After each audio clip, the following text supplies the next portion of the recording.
Okay, welcome to the Chapter 6, Recording Transactions in a General Journal Presentation Lecture.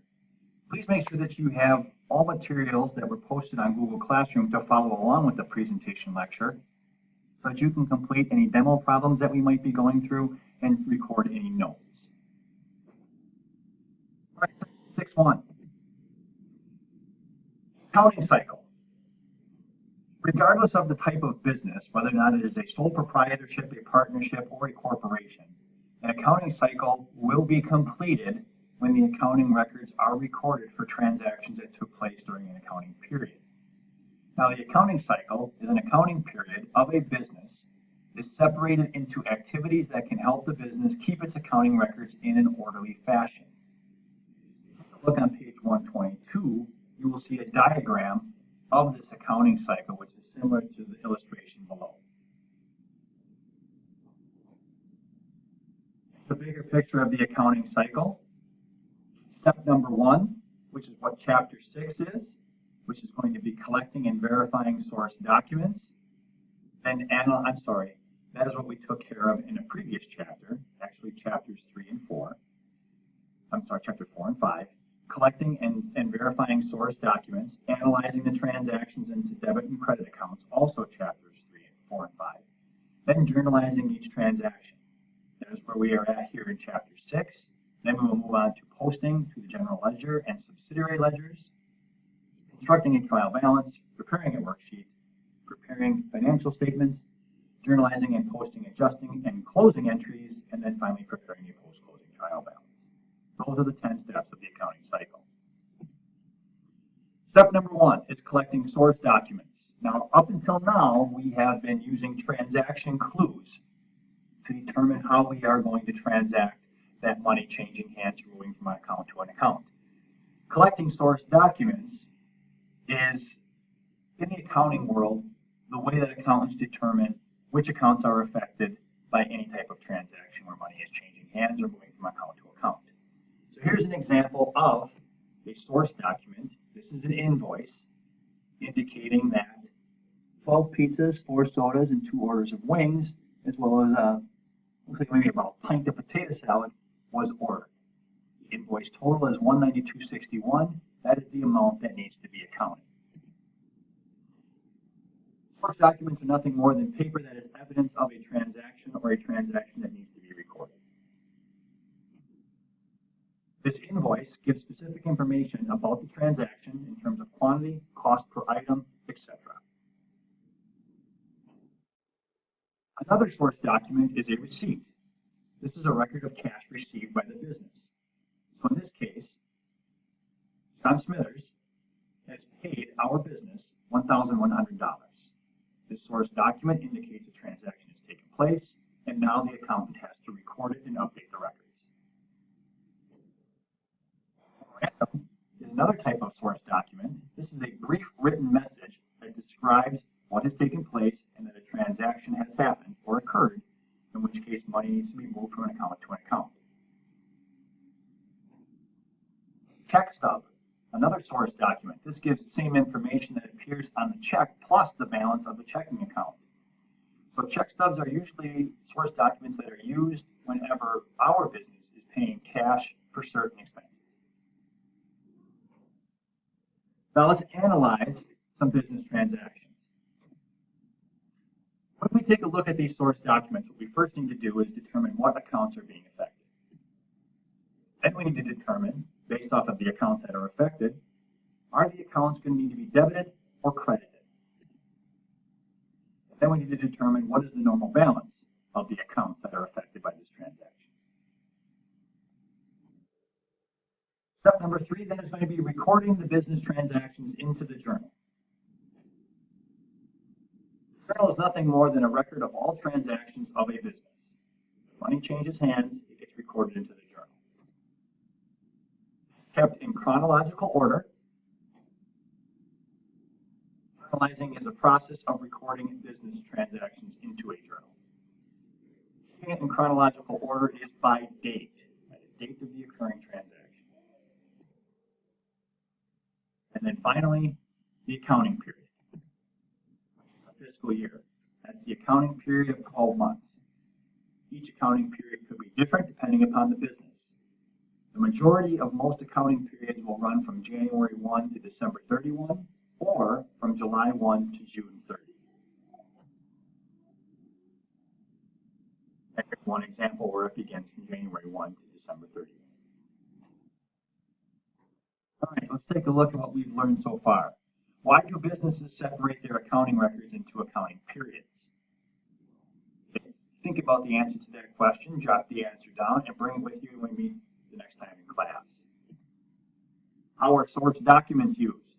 Once again, think about this, review the slides if necessary, write down the answer, and bring it and be prepared for class next time we meet.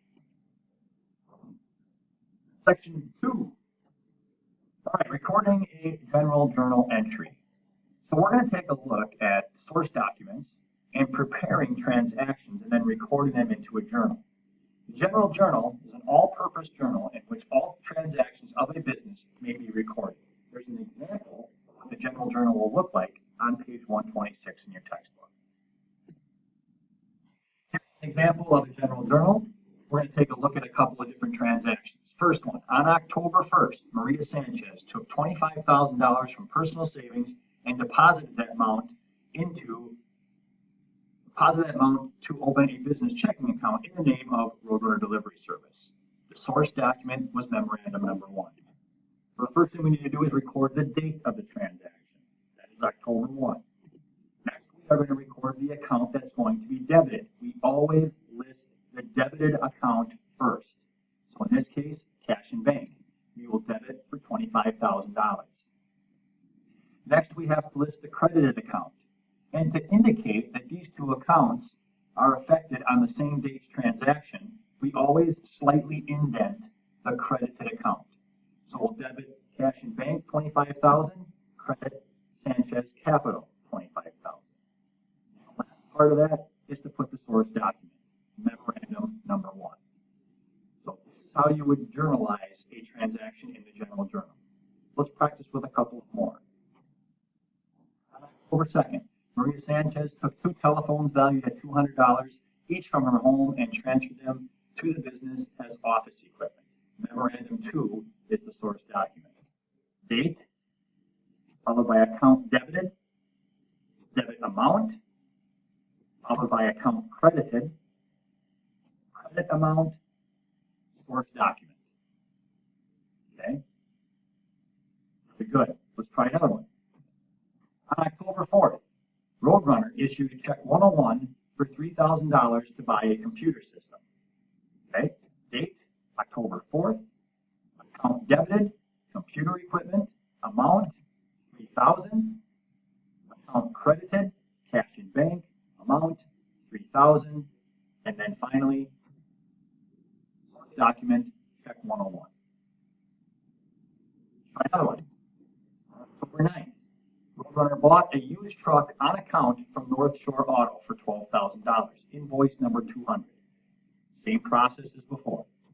Date of the transaction, account debited, delivery equipment, debit amount, $12,000, account credited, accounts payable, North Shore Auto, credit amount, $12,000, source document, invoice 200. Okay. Next one, on October 11th, Roadrunner sold 1 telephone on account to Green Company for $200, memorandum 3. Date of transaction, account debited, which is accounts receivable, Green Company, debit amount, 200, account credited, office equipment, credit amount, 200, source document, memorandum number 3.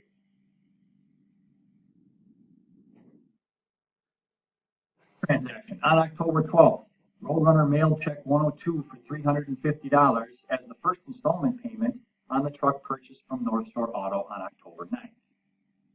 Date of the transaction, October 12th. Account debited, accounts payable, North Shore Auto. Debit amount, $350. Account credited, cash in bank. Credit amount, $350.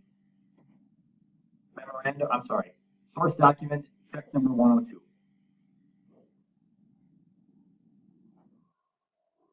On October 14th, Roadrunner received and deposited a check for $200 from Green Company. The check is full payment for the telephone sold on account October 11th. So don't let these two dates confuse you. The date of the transaction, which is October 14th, that's the date that this transaction took place. The account debited, cash in bank. Debit amount, 200. Account credited, accounts receivable, Green Company, credit amount, $200. Source document, receipt number 1.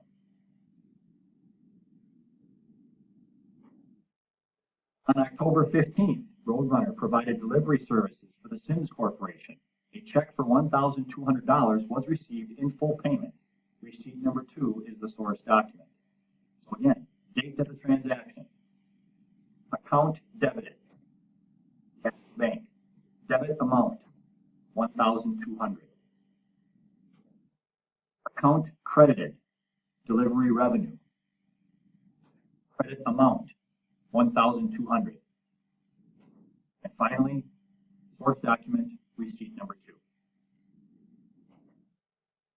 On October 16th, Roadrunner mailed check 103 for $700 to pay this month's rent.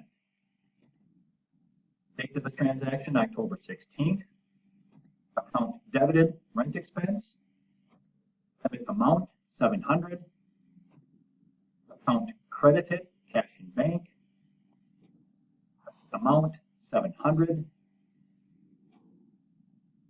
Source document, check number 103. On October 18, Beacon Advertising prepared an advertisement for Roadrunner. Roadrunner will pay Beacon's $75 fee, and they'll pay it later. Source document number 129, and it is an invoice. Date of the transaction, October 18. Account debited, advertising expense. Debit amount, $75. Account credited, accounts payable, Beacon Advertising. Credit amount, $75. Invoice 129 is the source document.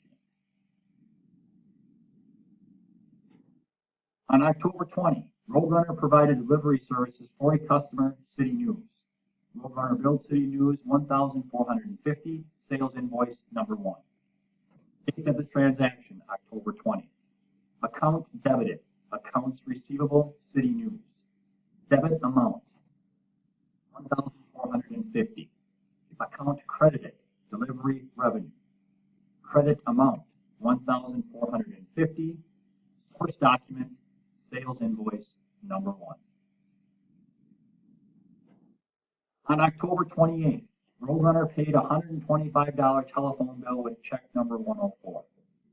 Date of transaction, October 28th. Account debited, utilities expense. Debit amount, $125. Account credited, cash in bank. Credit amount, $125. Source document, check number 104. On October 29, Roadrunner wrote a check 105 for $600 to have the office repainted. Date of transaction, October 29. Account debited, maintenance expense. Debit amount, $600. Account credited, cash in bank. Credit amount, $600. Source document, check 105. On October 31, Maria Sanchez wrote check 106 to withdraw $500 cash for personal use. Date of transaction, October 31. Account debited, Maria Sanchez withdrawals. Debit amount, $500. Account credited, cash in bank.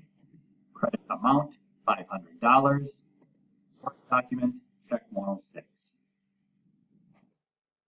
When you are correcting errors is simple. You just cross out what is the error and then replace it with the correct amount. Never erase a mistake. Instead, cross it out and write the correct information above it. Context check. What accounts would you use to record purchase of a newspaper ad for cash? What accounts would you use to record the sale of business services on account?